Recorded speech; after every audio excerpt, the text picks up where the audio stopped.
hit me with some screen. Oh, yeah, you need those, don't you? Yeah. Just a minor detail there, Richard. No, Yeah, well, it's I like learned so many things this morning, and I'm not. certain things I'm good at. Instant memorization and long term, not so much. Yeah, I heard it all.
All right. Got this thing on. It's on now. Good.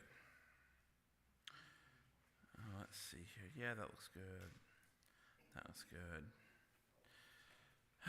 One more thing to do here.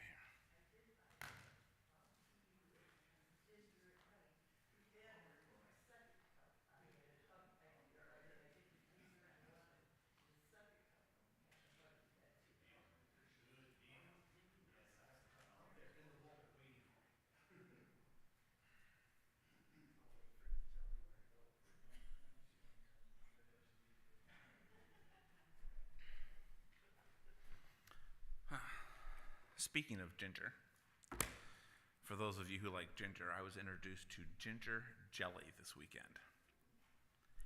My thought exactly.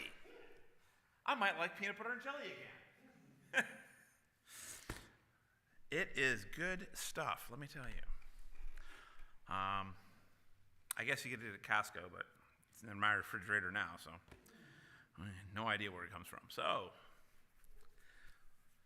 this morning, Mike Allen couldn't be with us, so he's asked me to fill in, and I will do my best.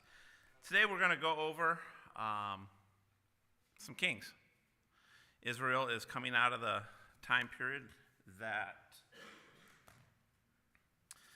was with David and Saul and Solomon, and they're entering into a new period of time for them. And I want to tie it into Christmas a little bit this way. As parents, we always get ready for Christmas and we pay attention to the kids and, see what kind of gifts they want. And usually, what's the one question you ask your kids around this time? What do you want for Christmas? Exactly. What do you want for Christmas? Oh, I don't know. I want, Red Ryder BB gun. Nah, he'll poke your eye out. You shoot your eye out with that, as the famous line goes. You always say, what do you want for Christmas? What do you want? What do you want? And as you're raising your kids throughout, you say, what do you want? Well, we're coming into a period of time where Israel told God what they wanted. I'm going to go back to 1 Samuel 8. I'm going to read 9 through 18. And while you're getting there, as we go through and we read this unit, it's all about, it says God sends prophets, but he does. But it's about the kings and what they did and how they ruled Israel. 1 Samuel 8, I'm going to start in verse 9, just because I want to catch that, but we're going to go all the way through to 18. Now then, obey their voice. Only you shall solemnly warn them and show them the ways of the king who shall reign over them. So this, I'm picking up a 9 where what's his name? Samuel is talking with God. Samuel's warning starts in 10. So Samuel told all the words of the Lord to the people who were asking for a king from him. And he said this, these will be the ways of the king who will reign over you. He will take your sons and appoint them to his chariots, and to be his horsemen, to run before his chariots. And he will appoint himself commanders of thousands and commanders of 50s, and some to plow his ground, to reap his harvest, and to make his implements of war, and the equipment of his chariots. He will take your daughters to be perfumers and cooks and bakers. He will take the best of your fields and vineyards and olive orchards and give them to his servants. He will take the 10th of your grain and of your vineyards and give it to his officers and his servants. He will take your male servants and female servants and the best of your young men and your donkeys, and put them to his work. He will take 1/10 of your flocks, and you shall be his slaves. And in that day you will cry out because of your king, whom you have chosen for yourselves, but the Lord will not answer you in that day. So we see here Samuel issuing a warning to Israel. Look, you're going to get what you asked for. This is what you asked for. This is how the kings are going to rule over you. This is your warning, your final warning. And it was. As we see today, we're going to look at what happened after Solomon's death. Israel was divided into 2 kingdoms. The northern half was called Israel, and the southern was Judea. I pronounce that right. And in those two people were chose to rule over them. The first person to be chose for Israel was Jeroboam. I'm probably not doing that the best. And the one over Judea was actually Samuel's son, Rehoboam. So, in 1 Kings, we're going to start off on this journey through the kings, and we're only going to cover very few of them, of Israel, and how they play out. We're going to go to 1 Kings 12, 13, and 20.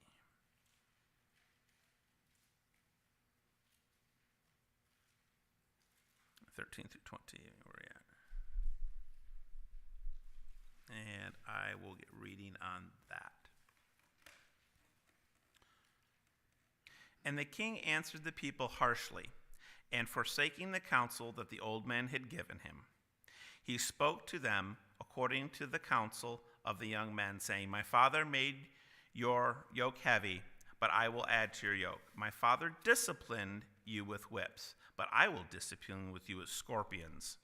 So the king did not listen to the people, for it was a turn of affairs that brought about by the Lord, that he might fulfill his word, which was spoke by Ajai the Shilonite to Jeroboam the son of Nebat.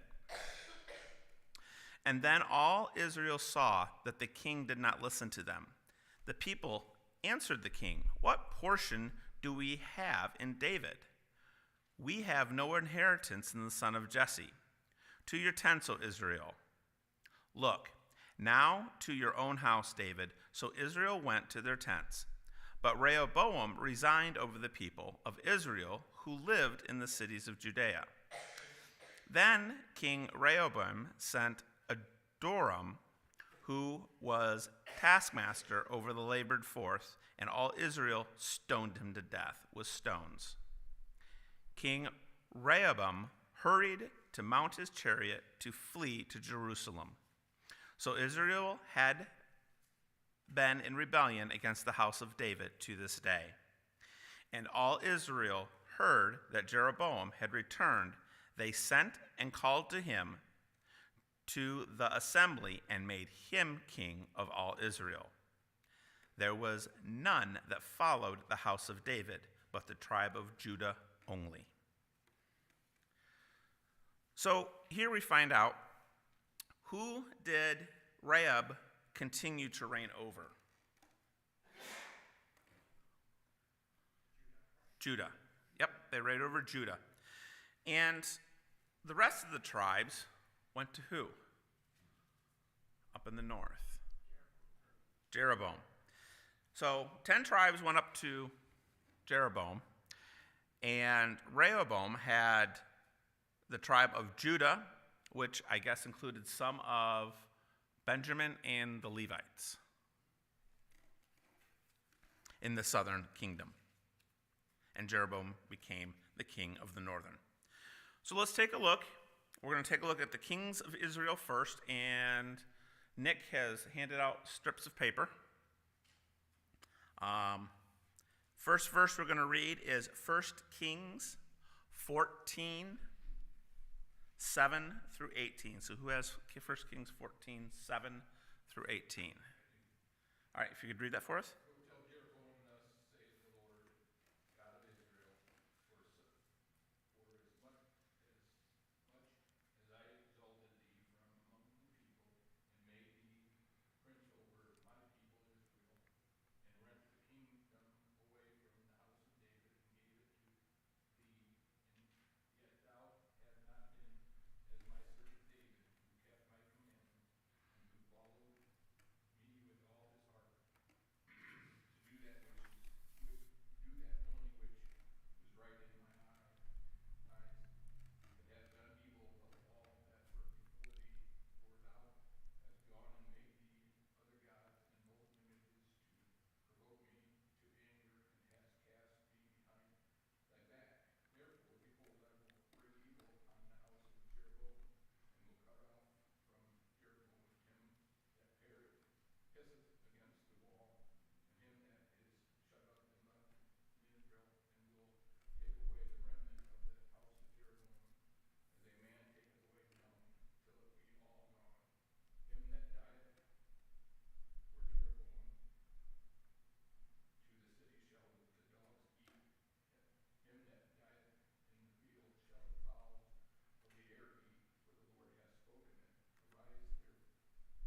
Arise thou therefore, and get thee to thy own house, and when thy feet enter into the city, that child shall die, and all Israel shall mourn for him, and bury him, for he only of Jeroboam shall come to the grave, because of him there is found some good thing towards the Lord God of Israel in the house of Jeroboam. Moreover, the Lord shall raise him up as king over Israel, who shall cut off the house of Jeroboam that day with what even now.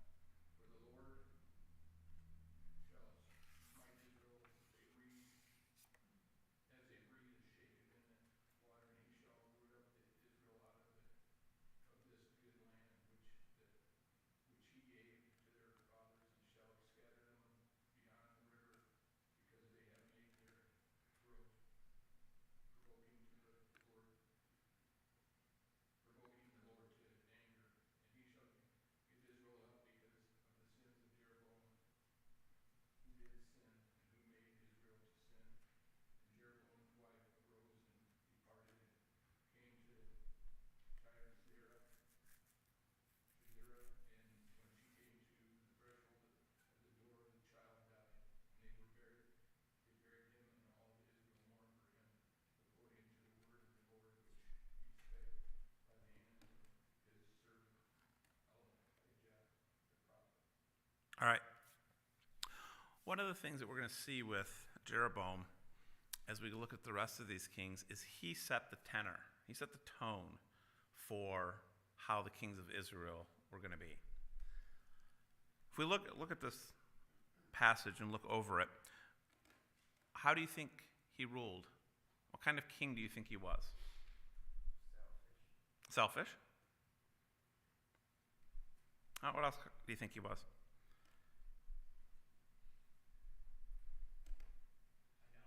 Idolatrous, absolutely. What else?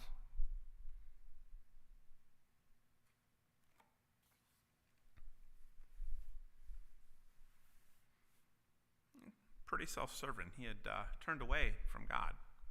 He had turned to the pagans and promoted a lot of what they did. He was very out for himself. He promoted the evil. So what did God promise to do? We can take a look at that in verse 15.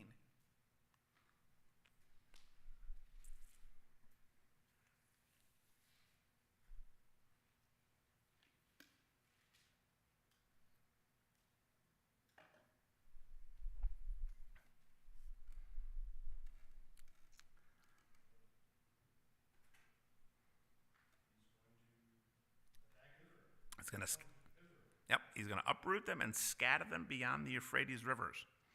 As it says here, he will Strike Israel as a reed is shaken in water, uproot it out of the good land, and scatter them beyond the Euphrates. So he's saying here that you've followed this evil, you've promoted this evil, now you're going to suffer. And we see at the end of the reign of the kings, this actually does happen. Israel's taken over by the Assyrians. They came in and demolished them. Let's take a look now at the next king I'm going to highlight. 1 Kings 16, 25 through 28. Omri did what was evil in the sight of the Lord, and did more evil than all who were before him. For he walked in all the way of Jeroboam the son of Nebat, and all the sins that he made Israel to sin, provoking the Lord God of Israel to anger by their idols. Now, the rest of the acts of Omri that he did, and the might that he showed, are they not written in the book of the Chronicles of the Kings of Israel? And Omri slept with his fathers and was buried in Samaria, and Ahab his son reigned in his place. Yeah, exactly. So we're going from bad to even worse. From the frying pan to the fire, as it said. These guys aren't getting any better for Israel. Well, that's who we're going to talk about next. Ahab does. Let's take a look at 1 Kings 16, 29 through 33. In the 38th year of Asa, king of Judah, Ahab the son of Omri became king over Israel. And Ahab the son of Omri reigned over Israel in Samaria 22 years. Now Ahab the son of Omri did evil in the sight of the Lord more than all who were before him. And it came to pass, as though it had been a trivial thing for him to walk in the sins of Jeroboam the son of Nebat, that he took as wife Jezebel, the daughter of Ethbaal, king of the Sidonians, and he went and served Baal and worshipped him. Then he set up an altar for Baal in the temple of Baal, which he had built in Samaria. And Ahab made a wooden image.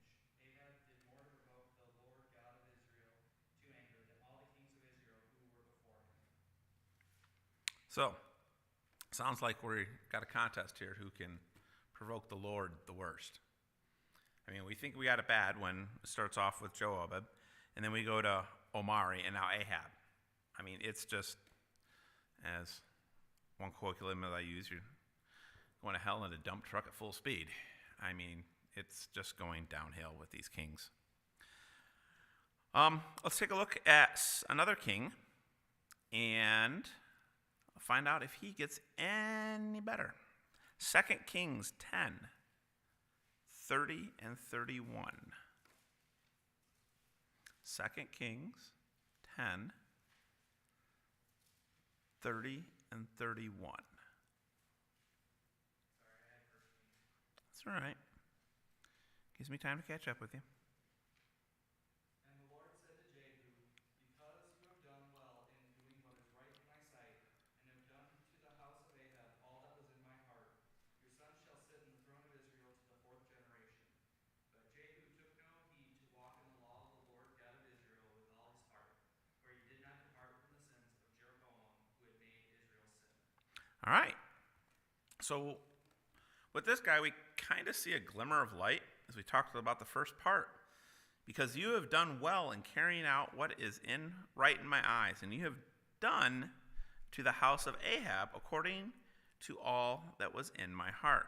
It sounds like we got a guy that might be going back to the right path. But as we continue to read and find out, he didn't. He did not turn from the sins of Jehoram, who made Israel the first place. He continued to walk in those evil ways. And one of the things we can take from this king is wrong is wrong. It doesn't matter if you're just a little bit wrong or if you're full-fledged out there being criminally wrong. It's still wrong. He did not correct his ways. He still did not turn from the sins of Jeroboam. He was still sinning against God. Now, did he do it in a flagrant way that maybe Omari did? Or maybe that, Ahab glorified himself in by worshiping Baal and stuff like that? I see here he's done with the house of Ahab all that was in my heart. And yet, he still didn't fully turn and fully trust God.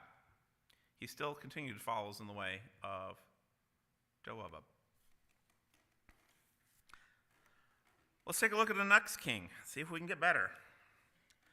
2 Kings 17, 2 and 1. Sorry, 2 Kings 2 and 1. 1 and 2. Read them in the right order, please.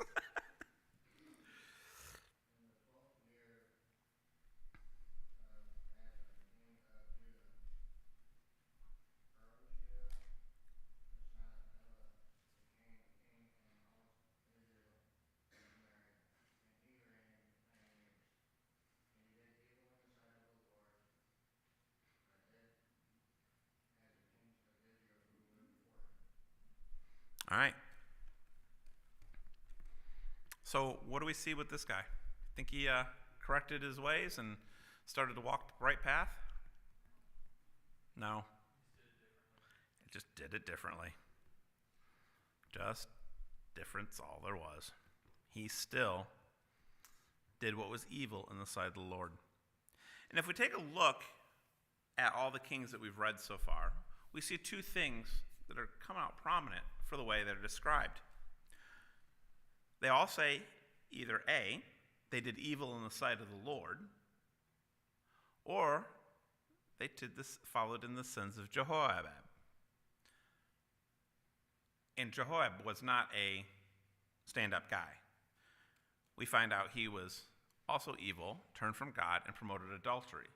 So both of these, we're seeing that these kings of Israel, the northern country, have all been evil in the sight of the Lord, and they did not follow God's commandments. When God separated them off and gave them the king that they asked for, remember the verses in Samuel that we read to start off with. They're all getting what they asked for. They are. They are getting it. So let's take a look at Judah. See if we see any improvement in these. In the kings of Judah, now this is a smaller, I haven't shifted yet. I'm moving to Kings of Judah. I'll be going to Chronicles next. So the kings of Judah are a smaller kingdom. The son of Solomon is the king at this time, and he's put in place. Rehoboam, the son of Solomon, who God granted to rule over Judah. What makes that significant? There's a significance to Rehoboam ruling over Judah. Exactly! Yes! I was hoping somebody would pick that up. Still the line of David. Yes. And it goes back to God's promise that a descendant of David would always sit on the throne. Good job. Awesome. So, let's take a look at 2 Chronicles 12:1 and 14, or 12 through 14. So 12:1 and verses 12 through 14. So let's get to 2 Chronicles. 12:1. Yep. It came to pass when Rehoboam had established the kingdom and had strengthened himself that he forsook the law of the Lord and all Israel along with him. And also verses 12 through 14. And when he humbled himself, the wrath of the Lord turned from him so as to not make a complete destruction. Moreover, conditions were good in Judah. So King Rehoboam grew strong in Jerusalem and reigned. Rehoboam was 41 years old when he began to reign, and he reigned 17 years in Jerusalem, the city that the Lord had chosen out of the tribes of Israel to put his name there.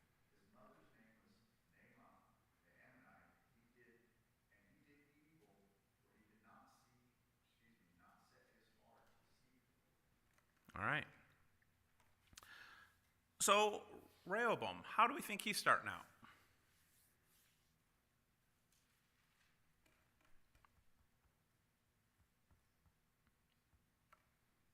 Well, I made it about 5 minutes. Yeah, he got inside the door and went, "This is nice." And that was about it. What's the significance in Jerusalem? Why? Because it plays back to what Katrina said. What's the significance here? Well, that was the home territory of David. Mm-hmm. You know, Bethlehem, where he grew up, was only 2 miles away. Right.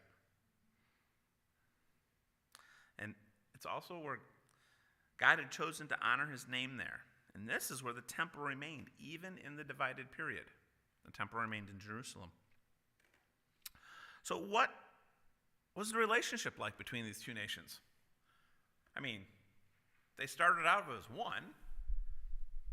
So what do you think the relationship was like? Anybody here got a sibling they like? Yeah, only child. Don't count.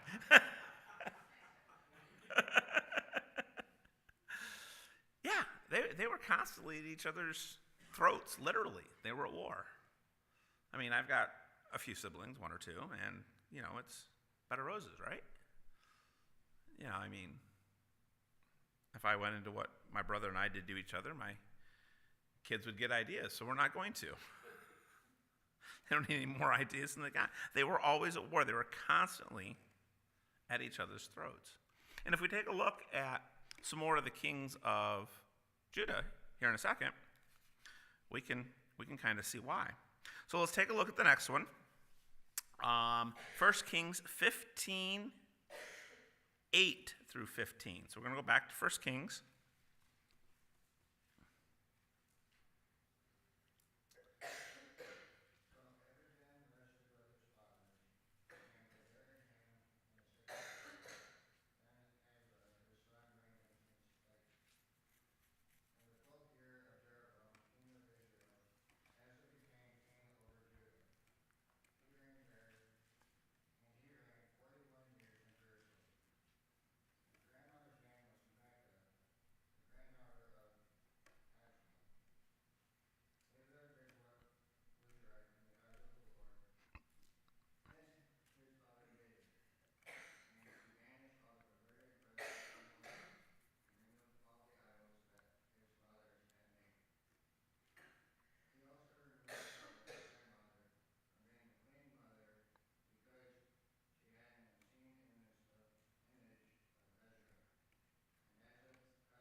All right.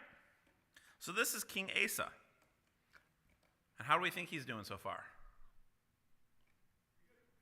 He's doing better. I mean, on a scale, I'd probably give him about a 90. What did he forget to do, though?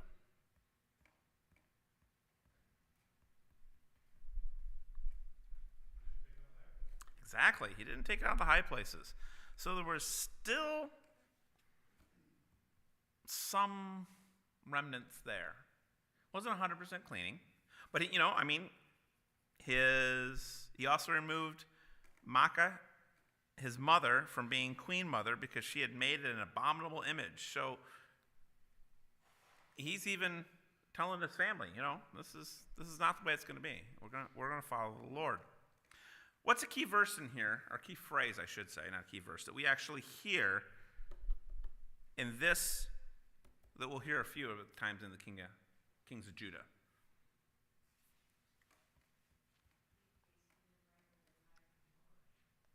He did what was right in the eyes of the Lord. The second thing we hear, and we see it both times with Asa, is Asa did what was right in the eyes of the Lord, as David his father had done. We see him compared back to David, and that is in verse 11. So these kings are being compared back to David, who was a righteous man, and being compared to what was right in the Lord. So Asa's moving up in the world. He's getting it right. The other thing that we see here is that Asa was at the time of Jeroboam. So if we look at a timeline, what we're going to see is some of these kings in Israel, you've got one king for 20 years, while down in Judah you might have two kings in the same time period, or sometimes they overlap. And in some instances, if you look, they didn't have a king for a year or two. Probably because they whacked him. So let's take a look at the next king of Judah. We're going to take a look at 1 Kings 22, 41 through 44. So 1 Kings 22, 41 through 44. Jehoshaphat, son of Asa, began to reign over Judah in the 4th year of Ahab, king of Israel. Jehoshaphat was 35 years old when he began to reign, and he reigned 25 years in Jerusalem. His mother's name was Azubah, the daughter of Shili. He walked in all the ways of Asa his father. He did not turn aside from it, doing what was right in the sight of the Lord. Yet the high places were not taken away, and the people still sacrificed and made offerings on the high places. Jehoshaphat also made peace with the king of Israel. All right. So we see another king of Judah. In what direction do you think he's going? I think he's pretty much saying the same thing that Asa did. The high places are still there. Unfortunately, they're still putting some made sacrifices in these high places. So he's not much better. But there's one thing that he did do that Asa didn't. He made peace with the king of Israel. Now we'll find that doesn't last long. But he is not considered as evil as some of the kings were in Israel. He walked in the way of Asa, his father. So we're going to say he's just as good as. He didn't walk in the way. It doesn't say he walked in the way of David, or what was good in and doing what was right in the sight of the Lord. So he give him a 90%. So if we move on to the next king, Jehoshaphat it's the only word out of here that I can really pronounce really well. It's long. Let's go to 2 Kings 18, 1 through 10. 2 Kings 18, 1 through 10. In the 3rd year of Hoshea, son of Elah, king of Israel, Hezekiah, the son of Ahaz, king of Judah, began to reign. He was 25 years old when he began to reign, and he reigned 29 years in Jerusalem. His mother's name was Abiah, the daughter of Zechariah, and he did what was right in the eyes of the Lord, according to all that David his father had done. He removed the high places and broke down the pillars and cut down the Asherah. And he broke in pieces the bronze serpent that Moses had made, for until those days the people of Israel had made offerings to it. It was called Nehushtan's name. He trusted in the Lord, the God of Israel, so that there was none like him among all the kings of Judah after him, nor among those who were before him. For he held fast to the Lord. He did not depart from following him, but kept the commandments that the Lord commanded Moses. And the Lord was with him, and wherever he went, he prospered. He rebelled against the king of Assyria and would not serve him. He struck down the Philistines as far as Gaza and its territory, from watchtower to fortified cities. In the 4th year of King Hezekiah, which was the seventh year of Hoshea, son of Elah, king of Israel, Shalmaneser, king of Assyria, came up against Samaria and besieged it. And at the end of 3 years he took it. In the 6th year of Hezekiah, which was the 9th year of Hoshea, king of Israel, Samaria was taken. All right. So what do we think about this guy? My word exactly. Best one yet. I mean, he followed in the ways of the Lord. He kept the Lord's commandments from Moses. He finally took down the high places and abolished them. And he also took down the serpent. Now, why did he take down the serpent? Come on, Moses has built it. Exactly. The people of Israel had made it into an idol. It was no longer a remembrance of what God had done for them. They began worshiping it as an idol. So, off with it. Get it out of here. You're only to worship the one true God. And so, Hezekiah, so far, is the best out of all of them. And it says right there that Hezekiah, there was none like him before or after. He was one of the great kings of Judea. Now, I find it interesting as we read some of these kings in Judea, and I didn't read all of the kings for Israel, but of the ones for Judea, they always include the family lineage. They may have for Israel, but I didn't read all of 1 Kings and 2 Kings to verify that. But every the ones we read today, we do get the lineage. But he did. He smashed all the idols, and he put Judea back on the right path. Now, what was the other significant thing that we read about that happened?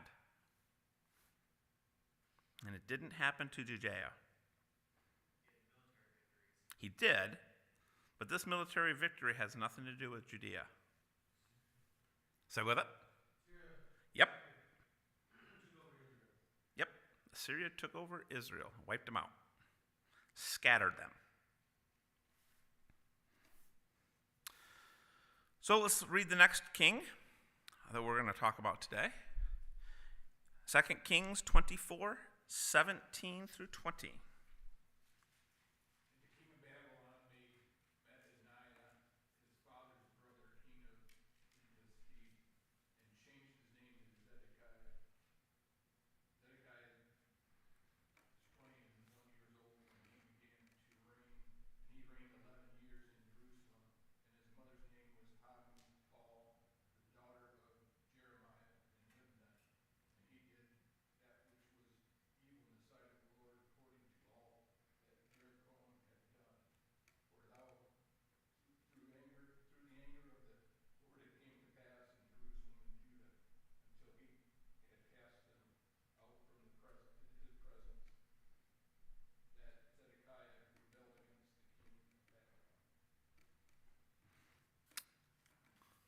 All right.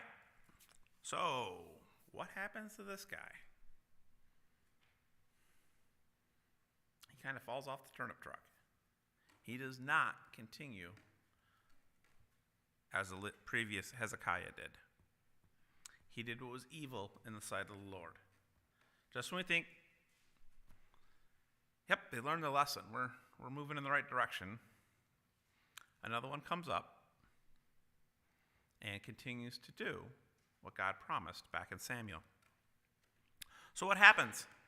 This is the final king, the last one. Why is this the last one? What happens?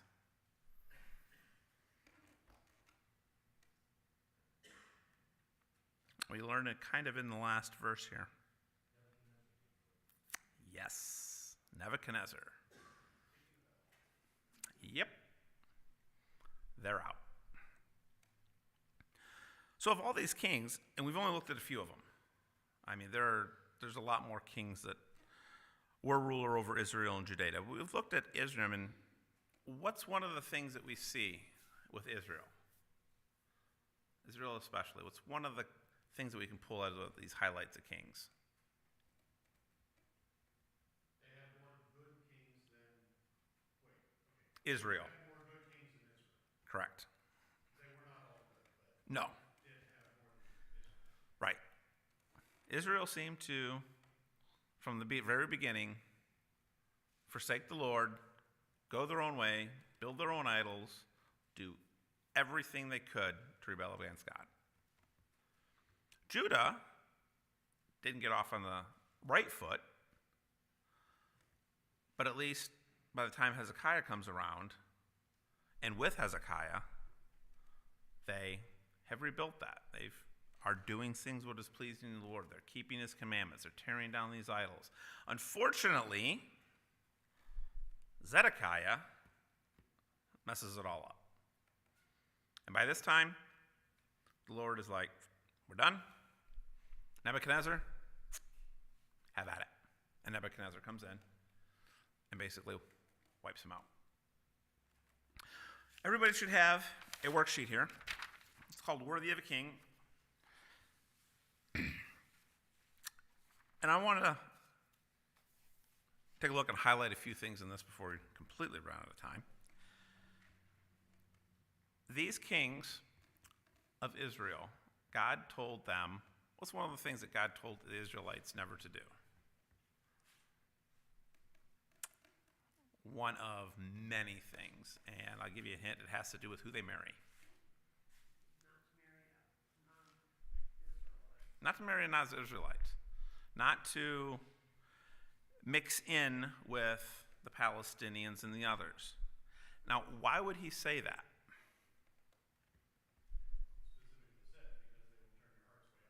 Exactly. They will. They'll influence you. So as we Worthy of the King worksheet, if we take a look at question number 1, if someone is influential, started to worship idols, would it be right for you to do that? In the new age of YouTube and online personalities and things like this, they're considered influential. I look at them and laugh. But maybe you've got a uncle in your family who's really influential. Maybe there's a pastor, not to pick on Jeff, who's influential. Would it be right for you to worship idols if he started to? I mean, if Jeff decided to do something weird after we all walked out and left, would it be proper for us to stay and follow him? But that's what Israel did. When they, That's why the Lord calls us sheep. Sometimes we don't think for ourselves. oh no, we don't. Pretty stupid. So the second question, I'm going to turn this question around a little bit. So if someone influential starts to worship idols, would it be right for you to do so as you're looking at someone influential? Okay. You, as a person of influence, whether that be Jeff or Myron, who leads the youth group, or maybe you have people at work who you influence over, how does this question now pertain to you as someone who has influence over someone else? How do we need to be looking at our conduct? How do we, as parents, have influence over our kids? Because let me tell you, you spend a week with your kids just watching them, you'll see things that, yeah, shouldn't have done that. Because you have influence over your kids. So we need to, as parents, as people of influence, or as people who look to people who influence us, we need to be mindful, and we need to always keep our eye on the Lord and what he says. Hezekiah did that. He went back to the commandments. He kept his eye on the Lord. He kept his eye on what was proper, and the kingdom of Judea prospered for a while. But as soon as Zedekiah came back, took his eye off the ball, they fell back into evil. He did not do what was right in the sight of the Lord. So our application for this week is take a look at this Worthy of a King, go through it, review, and see where you can be of influence to others or where others may influence you. And it may be maybe someone you're close to. It may be just a lifestyle, personality that you see on the radio or on the internet. And review that. Where are those influences coming from? And are those influences doing like they did to the kings of Israel and Judah and pulling them away from God? Pulling them away from their faith.